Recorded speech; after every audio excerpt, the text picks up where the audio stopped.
You must understand this once and for all. Money is not the end goal. Freedom is. Security is.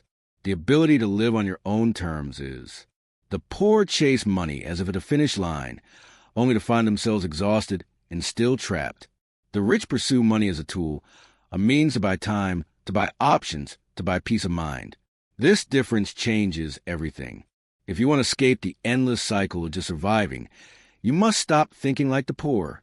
Stop believing that someone will rescue you. Stop relying on the government, your boss, or luck to fix your problems. Nobody is coming. You are the only one who can change your financial destiny. And the sooner you accept this truth, the faster you will move forward. The rich don't just dream, they act. They take calculated risks. They fail, learn, and try again. They know failure is not the opposite of success. It is the path to success. The poor fear failure so much that they never take the leap. They stay in comfort zones that slowly suffocate their potential. You have to decide, are you going to keep making excuses or are you going to make moves? Because the gap between poor and rich is not as wide as it looks. It's a series of choices stacked on top of each other. Small daily wins compound into massive transformations over years. And here's the untold truth. You don't need to be born into money to think like the rich. You can start today. Read more than you watch TV. Spend less than you earn. Invest before you buy luxuries. Surround yourself with people who lift your ambitions instead of crushing them. Take responsibility for every financial decision you make. Your mindset will always be the most valuable asset you own. Protect it, feed it, challenge it. Because when your mind shifts from scarcity to abundance, from fear to courage, from waiting to creating, that is the moment you stop being poor, no matter what's in your bank account. The world will not hand you wealth, but it will open doors to those who are prepared, disciplined, and relentless. Decide today that you will be one of them. You have the power to rewrite your money story, to rise above excuses, to break free from limitations. The question is, will you? Because in the end, the difference between poor and rich is not just about money. It's about mindset, discipline, and the courage to believe you deserve more, and then doing whatever it takes to claim it. Money. It is the single most misunderstood subject in the world. People fight over it. People dream about it. People suffer because of it. And yet very few ever take the time to truly understand it. We are told from a young age to go to school, get good grades, get a secure job, and work hard until retirement. This is the blueprint for financial life that most people follow. But here's the uncomfortable truth. That blueprint was designed to keep you in the middle of the road, safe enough to survive, but never free enough to escape. The gap between the poor and the rich is not just about the amount of money they have. It's about how they think, how they act, and what they believe about money in the first place. The poor often see money as something scarce, something they must chase, something that comes only with luck or by taking from others. They live in constant fear of running out, which forces them into a cycle of working for immediate needs instead of building for the future. The rich see money as a tool, an energy, something that flows in and out freely, but can be multiplied when handled correctly. They don't chase it. They attract it through skills, value creation, and smart decisions. This difference in mindset is the foundation of everything else. The poor think about survival. The rich think about growth. When a poor person receives extra income, their first thought is, what can I buy? When a rich person receives extra income, their first thought is, where can I invest this so it grows? This is why even when a poor person gets a raise, wins the lottery, or inherits money, they often end up back where they started.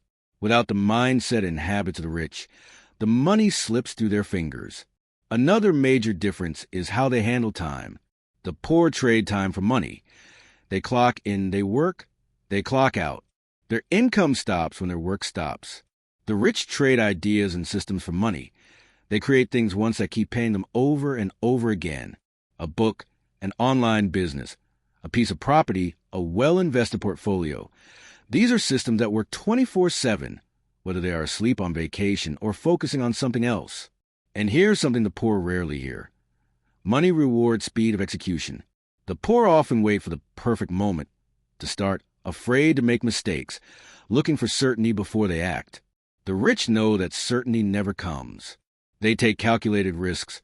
They start before they feel ready, and they learn by doing.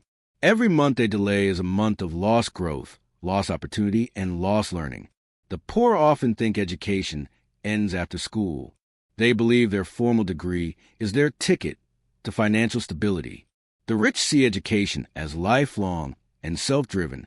They read, they take courses, they hire mentors, they learn from every mistake and success.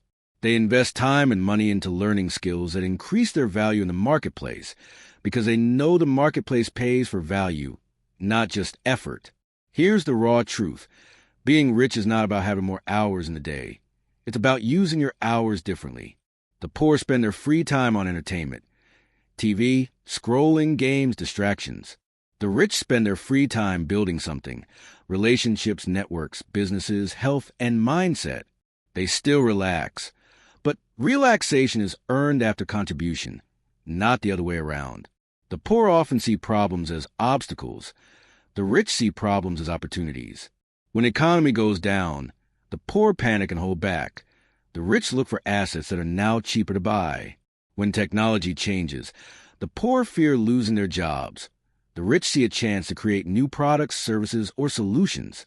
This is why the same crisis that destroys one person's finances can create another person's fortune. The difference also lies in how they talk about money. The poor often say, "I can't afford it." The rich ask, "How can I afford it?" That one shift from statement to question changes everything. A statement shuts down the brain. A question activates creativity, resourcefulness, and possibility. The poor are often trapped by their own circle of influence. They spend time with people who complain about money, hate rich people, and settle for less. The rich intentionally surround themselves with people who think big, play big, and push each other to grow. Over time, you start to adopt the beliefs and habits of the people you spend the most time with. That's why environment is everything. And here's a truth that might sting. The poor often look for shortcuts. They chase the get-rich-quick schemes. They gamble. They look for overnight success. The rich play the long game. They understand that true wealth is built over years, sometimes decades, but once it's built, it creates freedom for a lifetime. If you want to move from poor thinking to rich thinking, you must stop asking, "How do I earn more money?" and start asking, "How do I create more value?" Because money flows to value. Always. When you focus on solving bigger problems, serving more people, and improving your skills, the money will follow as a natural result. And finally, remember this. Money doesn't change who you are. It amplifies who you are. If you are disciplined, it will multiply your discipline. If you are careless, it will multiply your carelessness. The real journey to wealth begins not with a bank account, but with self-mastery. Until you learn to control your habits, your emotions, and your decisions, no amount of money will ever make you rich. We live in a world where money is a universal language. It doesn't matter your country, culture, or background. Money influences your choices, your freedom, your lifestyle, and even the opportunities you can pass down to the next generation. Yet, despite its power, most people never learn how it truly works. They grow up absorbing financial beliefs from their parents, their friends, and the media, beliefs that often keep them trapped in the same cycle of work, debt, and stress for their entire lives. Here's one of the biggest traps: consumerism. The poor often use money to prove their worth to others. They buy the newest phone, the flashy car, the designer clothes, not because they need them, but because they want to signal status. This is called keeping up with the Joneses, and it's a silent killer of wealth. Every dollar spent on something that doesn't grow in value is a dollar that could have been invested. The rich, on the other hand, are not immune to nice things, but they buy them after their investments produce enough income to pay for them. They let their assets buy their luxuries. The poor think of money in terms of hours worked. I earn $20 an hour, or I make $500 a week. The rich think in terms of returns on investment. I put $1,000 into this asset, and it now earns me $100 a month forever. The poor are trained to see their labor as their only source of income. The rich are trained to see their money as their employee, working around the clock to create more money. Debt is another dividing line. Poor people often see debt as a normal part of life. Credit card balances, car loans, payday loans, mortgages that consume decades. They use debt to buy things that lose value.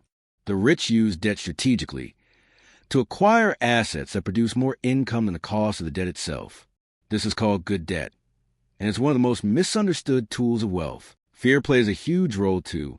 The poor avoid risks that could change their financial situation because they fear losing what little they have. They say things like, "What if it doesn't work?" The rich flip the question, "What if it does?" They understand that taking no risk is the biggest risk of all. Inflation, job loss, and unexpected expenses are constant threats. So if you play too safe, you are actually putting yourself in more danger. The poor often overestimate the cost of starting and underestimate the cost of waiting. They think they need thousands to start investing or building a business, so they delay. Meanwhile, the rich know that starting small and starting now is a secret. They use compound growth to turn small beginnings into massive results over time. This is where discipline comes in. The rich understand delayed gratification. They are willing to sacrifice comfort today for freedom tomorrow. They don't see saving and investing as deprivation. They see it as buying their time back. The poor often do the opposite. They borrow from their future to enjoy more today, and they pay the price later with stress, debt, and limited options. There's also a major difference in how the poor and rich view multiple income streams. The poor often have only one source, usually their job. If that job disappears, their entire financial world collapses. The rich work to build several income streams, investments, businesses, royalties, partnerships. So if one dries up, the others keep flowing. This creates stability, flexibility, and peace of mind. Networking is another hidden advantage. The poor tend to network horizontally. They spend time with people at the same income level, sharing the same struggles. The rich network vertically. They seek out mentors, partners, and collaborators who are ahead of them, so they can learn and access new opportunities. The poor see learning as a cost. The rich see learning as an investment. That's why the rich spend thousands on coaches, seminars, and masterminds, while the poor hesitate to buy even a single book if it's not on sale. The poor say, "I can't afford it." The rich ask, "How can I make this pay for itself?"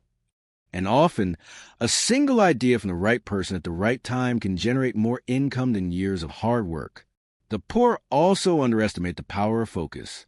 They jump from one money-making idea to another, chasing quick wins but never building momentum. The rich pick a path, commit deeply, and stay with it long enough to see exponential growth. They understand that real results take time, and that mastery in one area will always beat dabbling in 10. Perhaps one of the most important differences is mindset during hard times. When the poor face financial setbacks, they tend to blame the economy, the government, their boss, or bad luck. The rich take responsibility. Even if something wasn't their fault, they ask, "What can I learn? How can I adjust? What's my next move?" That ownership puts them back in control, and control is the foundation of financial power. Finally, here's something the poor rarely think about: legacy. The rich think beyond their own lifetime. They plan their finances so their children, grandchildren, and even great-grandchildren can benefit. They don't just leave money. They leave assets, businesses, education, and a mindset of wealth that can last for generations. The poor, unfortunately, often pass down debt, poor habits, and limiting beliefs about money. If you want to bridge the gap between poor and rich, you must first bridge the gap in your mind. You must start thinking like an investor, an owner, and a creator, not just a worker. You must replace fear with curiosity, excuses with action, and consumption with production. Because at the end of the day, money is simply a mirror. It reflects the decisions you make daily. And if you change those decisions, you change the reflection. For most people, life follows a predictable pattern. You go to school, get a job, work hard, and collect a paycheck every month. You use that paycheck to pay your bills, cover your debts, and maybe save a little. If there's anything left, then the cycle repeats year after year until retirement. It sounds safe. It sounds normal. But in reality, it's a trap that keeps millions of people stuck in financial dependence their entire lives. The first problem with this model is that it ties your income directly to your time. You're paid for hours worked, not for the value you create or the assets you own. This means your earning potential is capped. You only have so many hours in a day. Even if you get overtime or a raise, you're still trading your most valuable resource, time, for money. And once you spend that time, you can't get it back. The second problem is that a paycheck gives the illusion of security. Many people think a steady job is safer than starting a business or investing. But ask anyone who's been laid off unexpectedly, and they'll tell you your job can disappear overnight. Entire industries can shrink, companies can collapse, and technology can replace roles faster than ever before.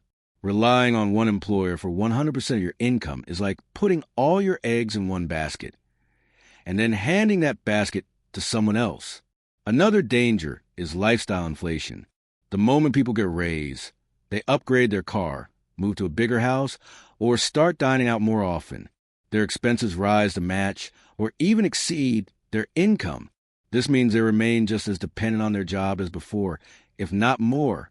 If their paycheck stops, their lifestyle collapses instantly. The rich avoid this trap by keeping expenses low even when their income grows, and using the surplus to build assets that generate passive income. Then there's the hidden cost of time. A job often consumes more than just your working hours. It takes up your commute time, preparation time, and recovery time. If you spend 8 hours at work, plus 2 hours commuting, that's 10 hours a day dedicated to earning a living. That leaves little time for building something on the side that could set you free. Many people say, I don't have time to start a business or learn investing. But the truth is, if you don't make time now, you'll be forced to give away your time forever. The rich escape the paycheck trap by shifting their focus from active income to passive income. Active income is money you earn by working, your job, freelance projects, consulting. Passive income is money you earn without actively working, rental income, dividends, royalties, automated online businesses. The goal is to build enough passive income to cover your expenses, so your survival doesn't depend on your paycheck. They also create leverage. Leverage means using resources, time, money, skills, systems, or other people's work to multiply your results without multiplying your effort. A business owner uses employees to serve more customers than they could alone. An investor uses capital to earn returns without personally managing the business. An author writes a book once and sells it for years.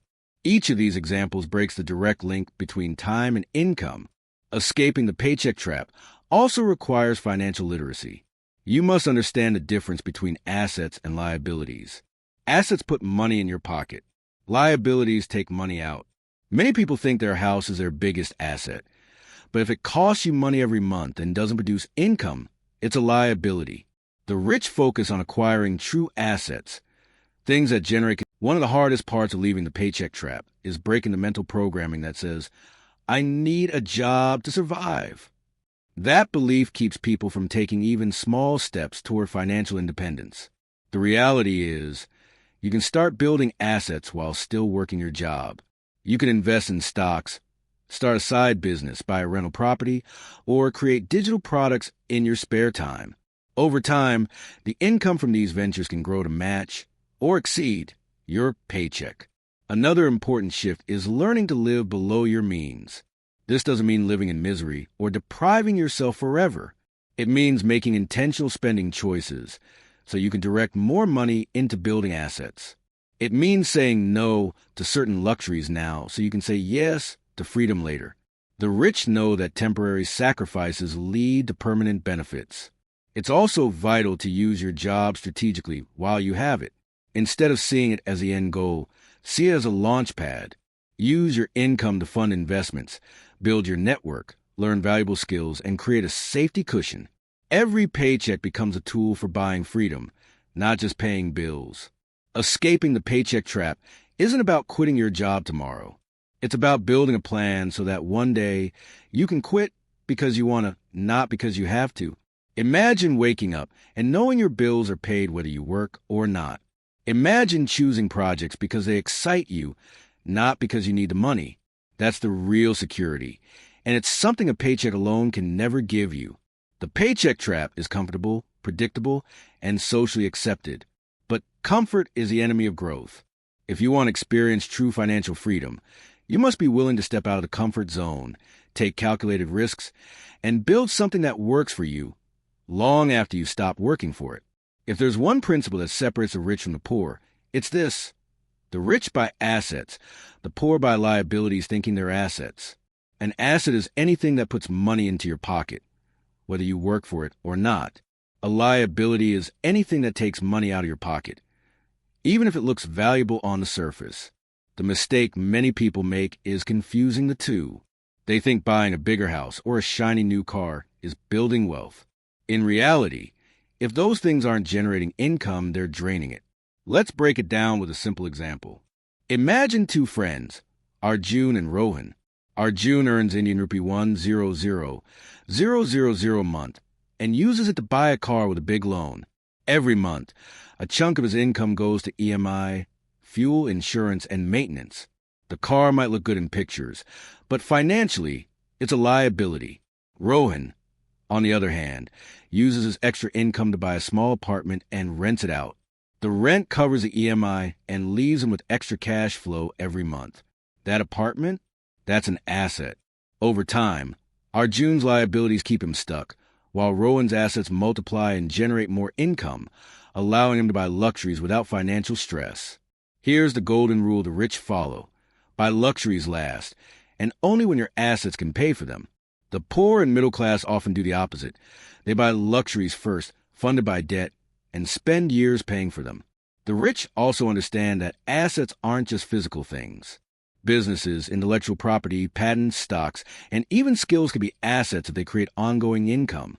For example, writing a book, creating an online course, or building a YouTube channel might take time and effort up front, but can keep generating money long after the work is done.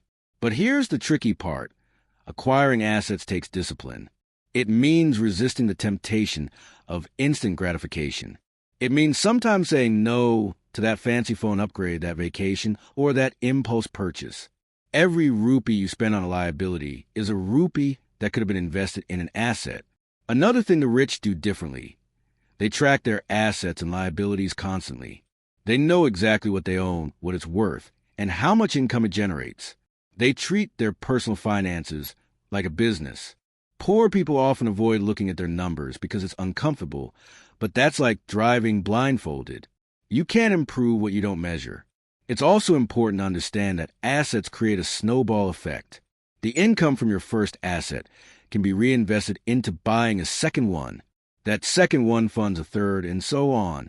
Over time, your assets generate enough income to cover your expenses, and that's when you achieve financial freedom. So here's the question you should ask yourself every time you spend money. Is this going to put money into my pocket or take it out? That single question can change your financial future.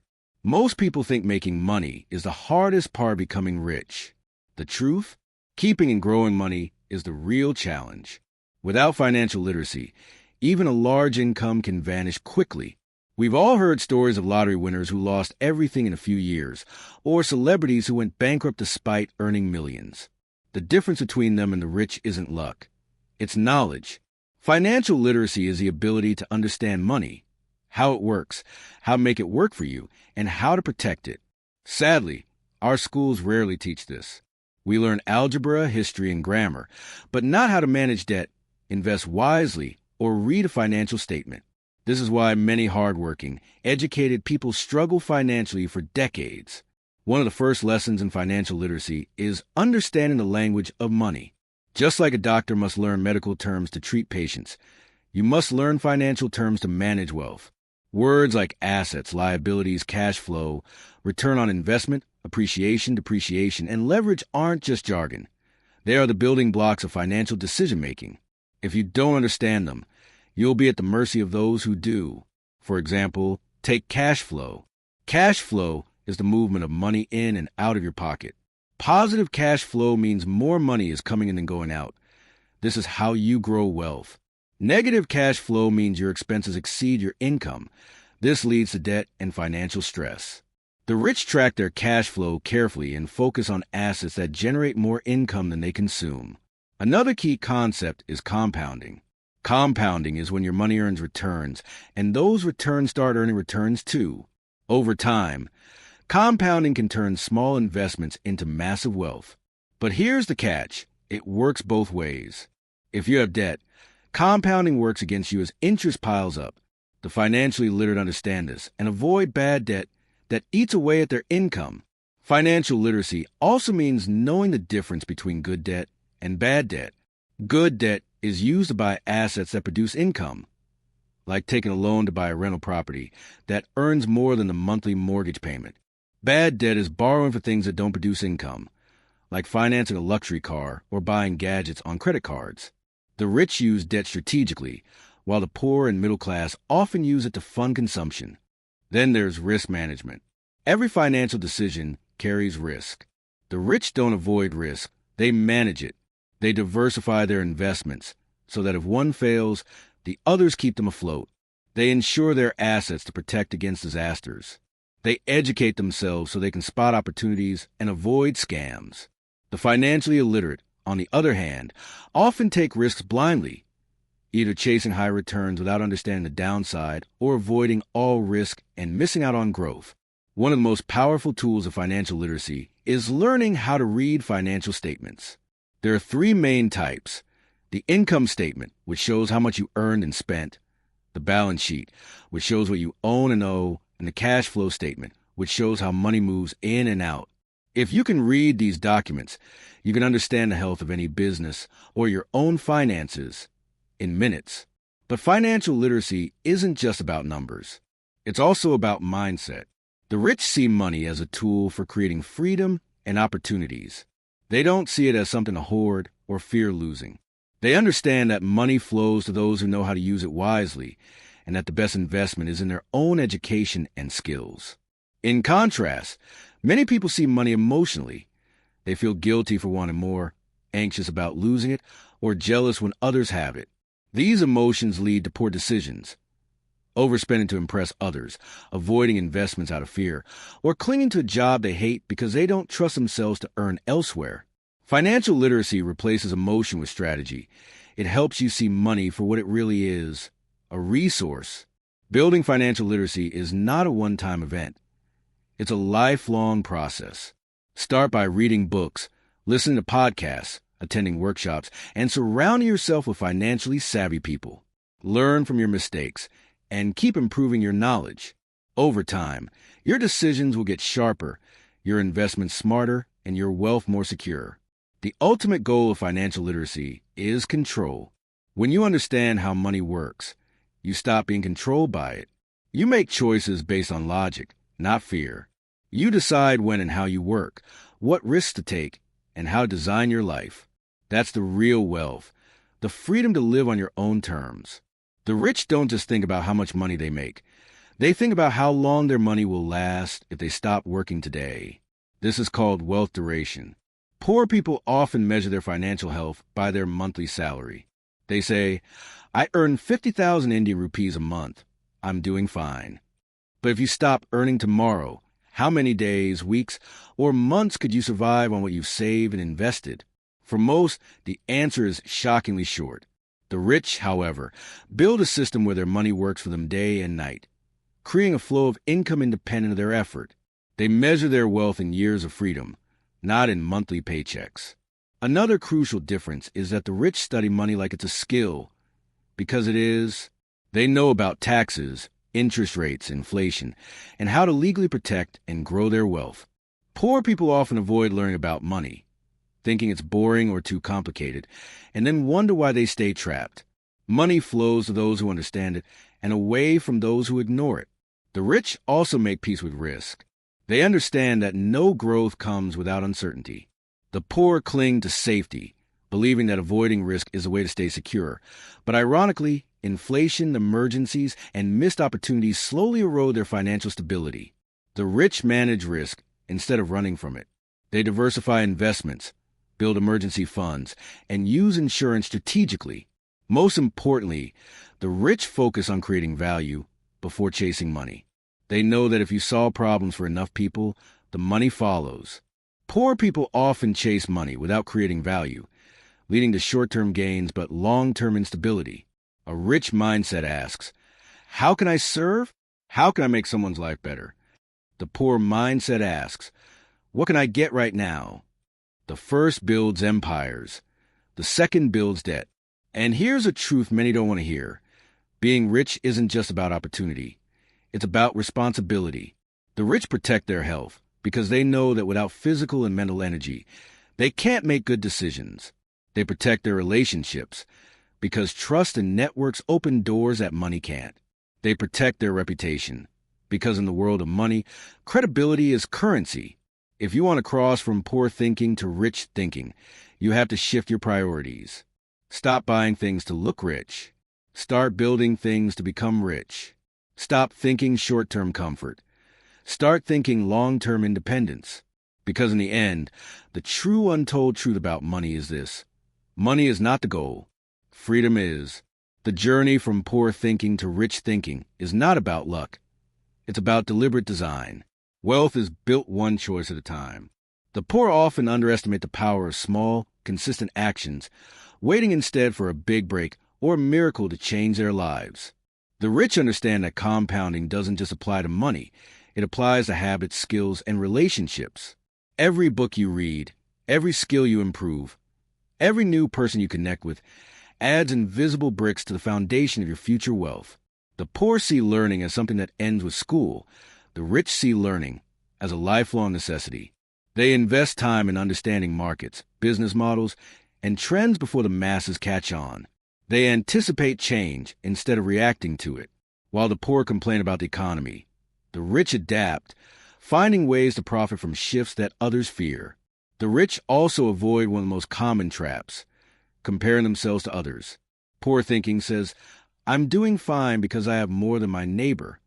Rich thinking says, I'm doing fine if I'm better than I was last year. This internal standard keeps them focused on growth rather than appearance. It also prevents the jealousy that often leads to impulsive spending. Another defining trait is patience. The poor look for instant gratification. A salary increase next month, a luxury item today, a viral success overnight. The rich are willing to delay gratification for years, even decades, because they know that building lasting wealth is a marathon, not a sprint. They sacrifice temporary pleasures for permanent security. But here's the thing. Rich thinking isn't only for the rich. Anyone can adopt it.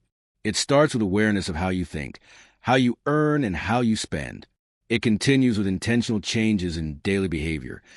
Tracking expenses, saving first, investing regularly, avoiding debt traps, and constantly upgrading your skills. The path is clear, but most won't walk it because it demands discipline, self-control, and vision. The truth is, you're not just making financial decisions. You're shaping your future identity. Every rupee you spend is a vote for the kind of life you want. Every hour you invest in growth is a step away from financial struggle. Every opportunity you ignore because of fear is a door you're choosing to keep closed.